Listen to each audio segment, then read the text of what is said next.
Hello everyone. Today we are going to discuss emetics and antiemetics. First of all, we need to understand what is emesis.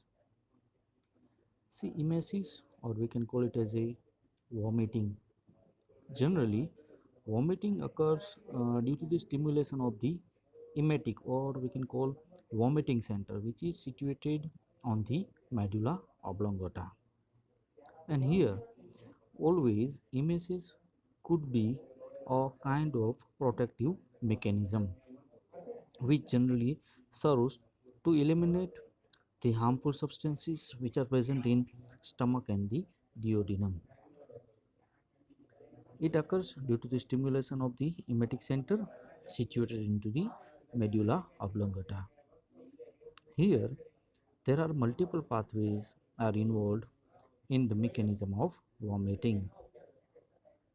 The major two portions that is present in nervous system are involved into in first, that is chemoreceptor trigger zone, that is CTZ, which is generally located in the area of postrema, and the second one, that is NTS, that is nucleus tractus solitarius, right? These two are the most important relay areas for efferent impulses that is arising from the gastrointestinal tract, throat, and other visceral organs. Here, while considering chemoreceptor trigger zone, chemoreceptor trigger zone is easily accessible to the blood-borne drugs or any mediators or kinds of hormones or toxins. See, the basic reason is that chemoreceptor trigger zone is unprotected. It so is it being unprotected by the blood-brain barrier. Many drugs, like it could be a cytotoxic drug or any drug which are used in radiation therapy while going with the chemotherapy, or any substances which may be irritant in nature in terms of gastrointestinal tract, which could further releases 5-hydroxytryptamine from the enterochromaffin cells, and they used to act on serotonin or 5-hydroxytryptamine 3 receptors which may be present on vagal efferent, and further it sends impulses to the nucleus tractus solitarius and the chemoreceptor trigger zone.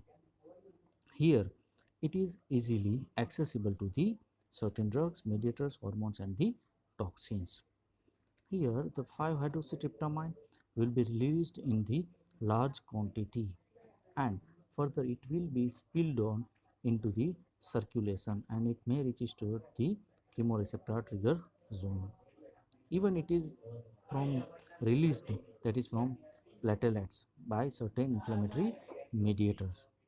Here one thing we need to understand that the only 5-hydroxytryptamine is not responsible behind the vomiting or emesis. There are many other peptides as well as other messengers are also involved into it. Here, chemoreceptor trigger zone and nucleus tractus solitarius expresses a variety of receptors, that is from muscarinic receptors, H1 receptor agonist, next is dopamine receptor agonist, 5-hydroxytryptamine 3 or serotonin agonist could lead to stimulate vomiting centers, right? Then while coming to the anti-emetic agents, so previous one, it may have a mechanism for emesis. While coming to the anti-emetic mechanism, that anti-mechanism or that anti-emetics are used while going with the vomiting, that is to complete cessation of the vomiting or vomesis. Here their sites could be vomiting centers. They may be activated through histamine, muscarinic, dopamine, and serotonin receptors. So, our potential sites for antiemetic mechanism will be H1 antagonist, antimuscarinic agents, 5-hydroxytryptamine 3 antagonist, and the dopamine antagonist. Emetics. How we can classify emetics? So, emetics are the agents which are used to stimulate vomiting centers, and it further leads vomiting or vomesis. Here, they may be centrally acting, that is apomorphine and the morphine. Second, that is peripherally acting, that is mustard, potassium tartrate, and hypertonic sodium chloride. See, centrally acting, they directly stimulate those vomiting centers which are present on medulla oblongata, whereas peripherally acting agents may act through gastrointestinal mucosa. And third category, that is both, that is ipecacuanha. It used to act centrally as well as peripherally. Centrally acting, that is apomorphine. Here, apomorphine can be given subcutaneous as well as through intramuscular route within 6 mg of dose. It causes vomiting within 5 minutes. So, on that basis, we can consider its potency. In hypertensive individuals, however, even a subtherapeutic dose may elicit severe emesis and further leading to the collapse. Vomiting is often accompanied by the sedation, or it will be followed by the sedation due to the central nervous system stimulation. It should not be used if respiration is depressed. Large doses often produces restlessness, tremors, and occasionally convulsions can be seen. Sometimes it may cause hypotension, syncope, and the coma. Emetics that can be used peripherally. Mustard. Mustard, as we all have seen it in our kitchen, right? It is basically constituted of volatile oil. Here, it is formed as a result of a reaction between a glycoside and an enzyme in the presence of water. It is safe and easily available, and their dose will be 1 tablespoon in water. Generally, mustard powder will be used to produce vomiting or vomiting. Next, there is sodium chloride. Sodium chloride can be given orally, and further it withdraws the fluid from the cells or the cell lining of the stomach, thus causing irritation, which further causes reflux emesis. Next drug, that is ipecacuanha, or we can call it as a emetic, because it acts through both the pathways, that is centrally acting as well as peripherally acting. It generally acts while coming to the peripherally. It acts through irritating gastric mucosa as well as through chemoreceptor trigger zone in case of centrally acting. It is obtained from the dried roots of Syphilis ipecacuanha, and it is available in form of syrup. It is used as syrup ipecac, 15 to 20 ml for adults, 10 to 15 ml for children, and 5 ml in cases of infant for induction of vomiting.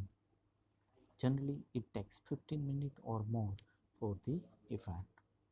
Although apomorphine is highly effective emetic, syrup ipecac is safer. So, while considering safety, syrup ipecac is safer. While coming to the contraindications with all those emetics, they all are contraindicated in corrosive, that is alkali or acid poisoning. It acts as a CNS stimulant. Drug poisoning may causes, in cases of CNS stimulant drug poisoning, we cannot use emetics. In cases of kerosene or petroleum poisoning, also it is contraindicated, and patient which is unconscious, we cannot go ahead with emetics. So they all are contraindicated in corrosive poisoning, CNS stimulant drug poisoning, kerosene poisoning, and the unconscious patient. These are the drugs which can induce vomiting. Anti-cancer drug, amiodarone, apomorphine, chloroquine, quinine, diltiazem, emetine, ergot derivatives, erythromycin, tetracycline, fluoroquinolones, and metronidazole. Here, while going with the emetics, the choice of drug will be apomorphine, which can induce its effect within 5 minutes. After that, ipecacuanha, in terms of safer drug, it can be chosen for emesis. Now, next category, that is antiemetics. These antiemetics are used in cases of emesis, where with these kinds of drug, the further fluid loss which can be seen with emesis can be reduced. Here, while going with the classification, first category that can be used as an antiemetic, that is anticholinergics like hyoscine and dicyclomine. H1 antihistaminics like promethazine, diphenhydramine, cyclizine, meclizine, and cinnarizine.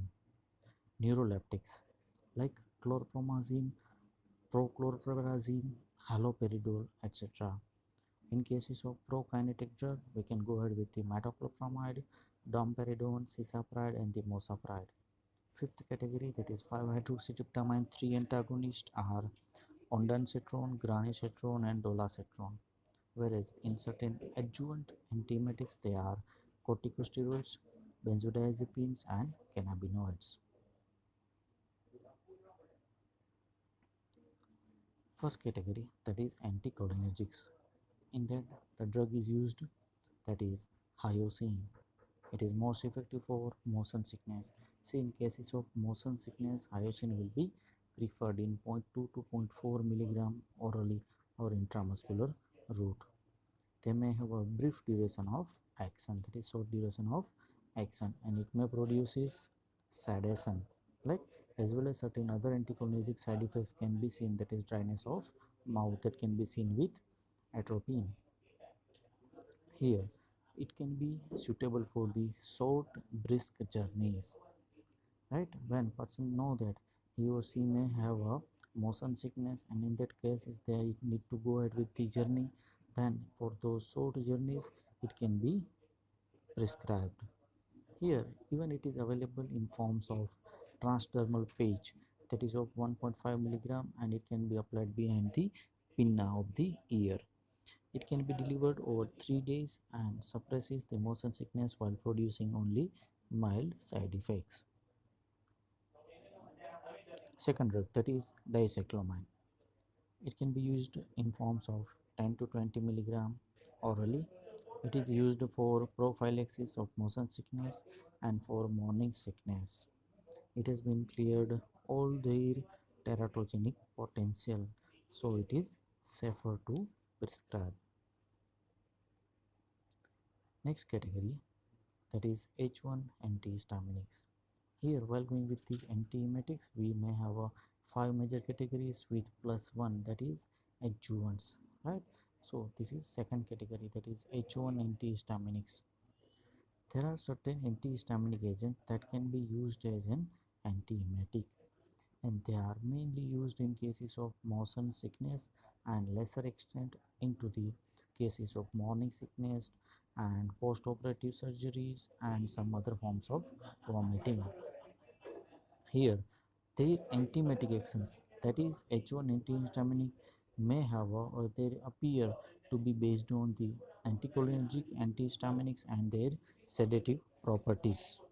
Here, drugs are available like meclizine, cyclizine, dimenhydrinate, diphenhydramine, promethazine. Here, promethazine even used in pregnancy, and it is used by NASA, that is for space motion sickness. All anti-motion drugs are more effective when generally taken half to 1 hour before commencing journey. So before starting journey, these drugs should be taken. And once sickness is started, it means after that it is little bit difficult to control the condition with H1 antihistaminics. In certain cases where it is already initiated vomiting, that means we need to go ahead with the prokinetic drugs. Third category, that is neuroleptic, because they are potent antiemetics and generally they all are dopamine receptor blockers. Here it acts through D2 receptor blocking property into the chemoreceptor trigger zone, and it antagonizes the apomorphine induced vomiting. Here, antiemetic dose is much lower than their antipsychotic dose because generally neuroleptics are prescribed in cases of psychosis, right? But here the major difference is their dose. These agents should not be administered until the cause of vomiting has been diagnosed.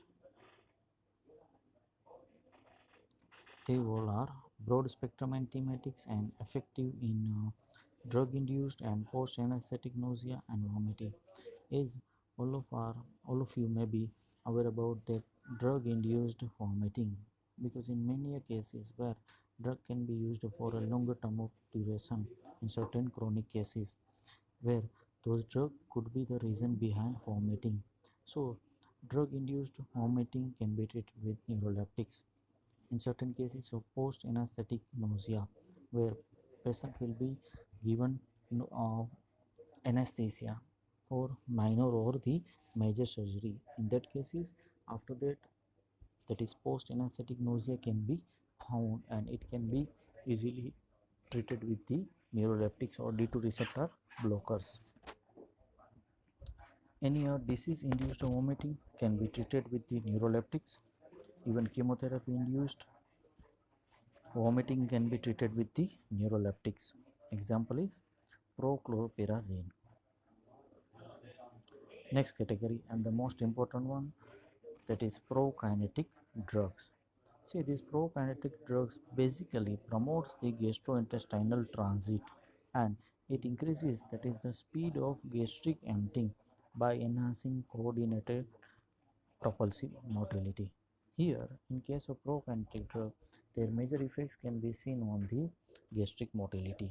The way or with the speed food moves through the digestive tract, that is motility, right? So, generally, prokinetic drug increases that propulsive motility.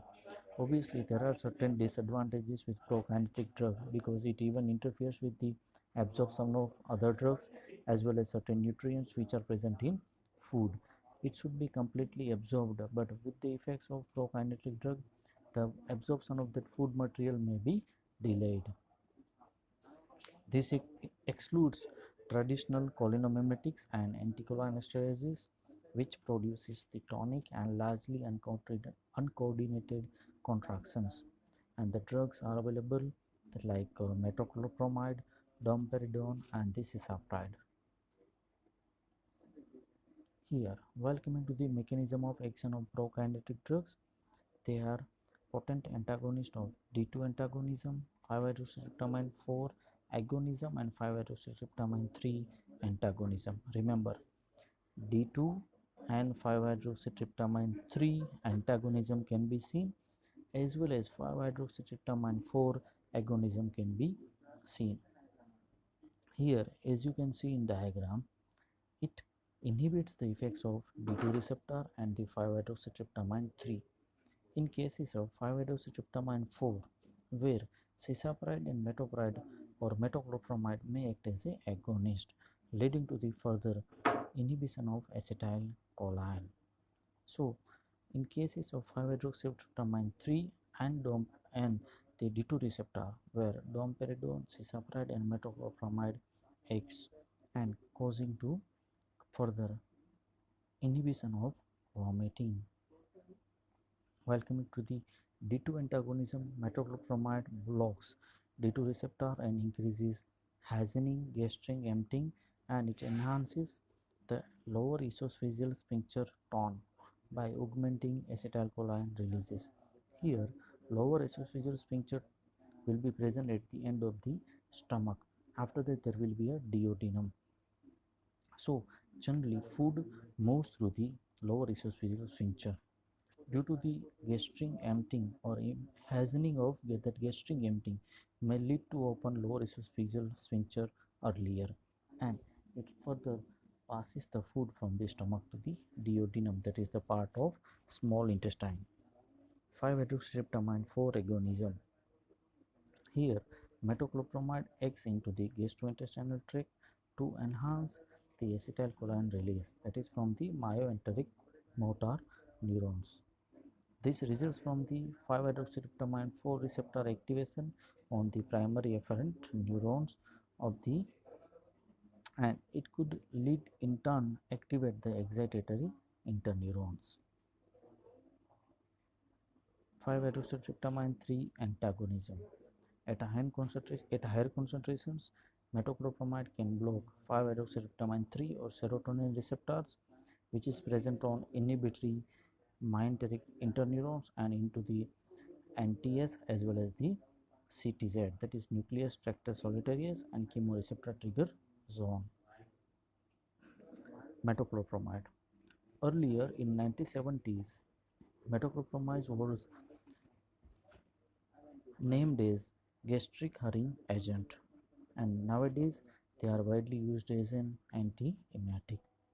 While considering their pharmacological actions on gastrointestinal tract, it has major prominent effects on the upper gastrointestinal tract rather than the lower tract, and it increases the gastric peristalsis while relaxing the pylorus and the first part of the duodenum.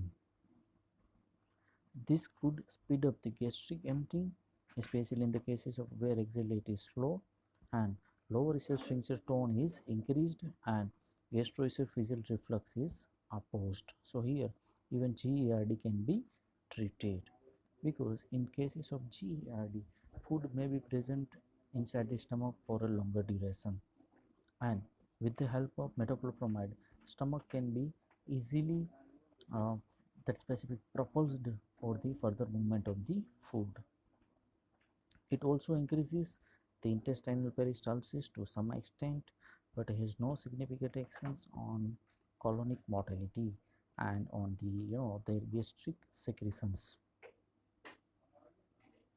Their effects, that is metoclopramide's actions on central nervous system. It is an effective antiemetic and it acts on the chemoreceptor trigger zone, and it blocks the apomorphine induced vomiting. The gastrokinetic action may contribute to the antiemetic effect. However, it has no chlorpromazine like antipsychotic property, though it does share the extrapyramidal and prolactin secretion augmenting actions of the CPZ, that is chlorpromazine. Interactions with those prokinetic drugs, it hastens the absorption of many drugs like aspirin, diazepam, etc. by facilitating the gastric emptying. It reduces the absorption of digoxin. Adverse effects that can be seen with the metoclopramide, cisapride and the domperidone, that is they are well tolerated. Sedation, dizziness and diarrhea can be observed. Long-term use can cause the Parkinsonism, galacturia and the gynecomastia. While coming to the uses of prokinetic drugs, they are better acts as an antiemetic, but they are less effective in cases of motion sickness. In cases of motion sickness, person go for the, or they should go for the hyoscine. They are gastrokinetic, they improve the functioning of the gastrointestinal tract. Even it can be given in cases of dyspepsia, that is the cases of indigestion, and in cases of gastroesophageal reflux diseases, that is GERD. Next drug, that is domperidone. They are the potent D2 receptor blockers, and they are chemically related to the haloperidol, but pharmacologically they are related to the metoclopramide. It has lower ceiling antiemetic and the prokinetic actions. Generally, they poorly crosses the blood-brain barrier, and certain rare extrapyramidal side effects can be observed. It can be given with the levodopa or bromocriptine to counteract their dose limiting emetic actions. They are absorbed orally. Viability is only 15% due to the first pass metabolism, and it can be completely metabolized and excreted through urine. Their plasma half-life is 7.5 hours, and the certain side effects even can be seen, like dry mouth, loose stool, headache, races, galactoria, cardiac arrhythmia on rapid IV injections, but they are still less than with the metoclopramide. Okay, so what do you think? Which is a better antiemetic, metoclopramide or domperidone? Is chemoreceptor trigger zone is outside the blood-brain barrier.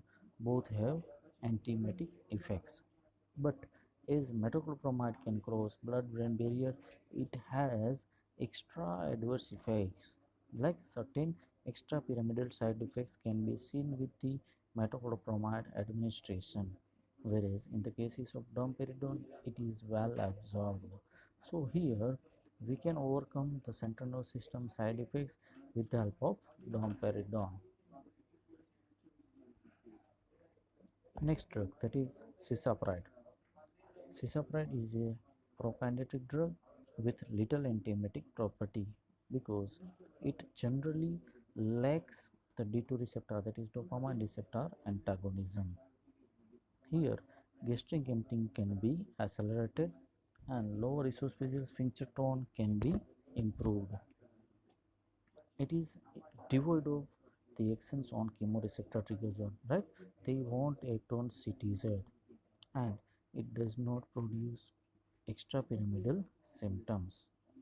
Here, cisapride can be primarily indicated in the cases of GERD, that is gastroesophageal reflux disorder. Next category, third category, that is 5-hydroxytryptamine 3, that is 5-HT3 antagonist. They are potent antiemetic agents, and even though 5-hydroxytryptamine 3 receptors are present in vomiting center and chemoreceptor trigger zone, the antiemetic action is restricted to emesis, that is caused by the vagal stimulation. So wherever in that cases of vomiting where vagus nerve is stimulated or it is involved, in that cases only we can go with the 5-hydroxytryptamine 3 antagonist.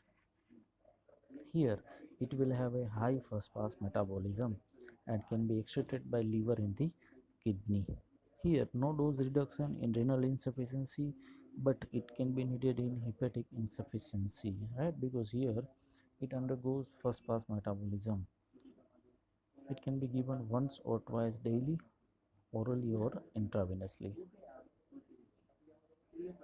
Drugs like ondansetron can be given 32 mg per day, granisetron in 10 microgram per kg per day, or the dolasetron, that is 1.8 milligram per kg per day. There are certain indications into it, like in cases of chemotherapy induced nausea and vomiting, it can be given prior to the 30 minutes before the chemotherapy. And in cases of post-operative and post-radiation nausea and vomiting can be treated with the 5-hydroxytryptamine 3 antagonist. Adverse effects with 5-hydroxytryptamine 3 antagonist. They are excellent. They may have an excellent safety profile, may produces headache and constipation. They are the general or common side effects of it. All three drugs that causes prolongation of QT interval, but more pronounced with the dolasetron.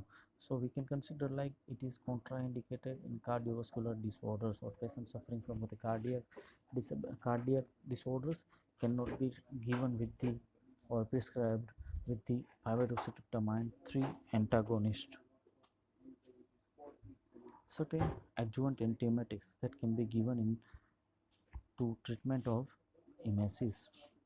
Here, first is corticosteroids, second that is benzodiazepines, cannabinoids even can be given, active principle of the cannabis indica, that is the cannabinoids, and it possesses antiemetic efficacy against moderately emetogenic chemotherapy.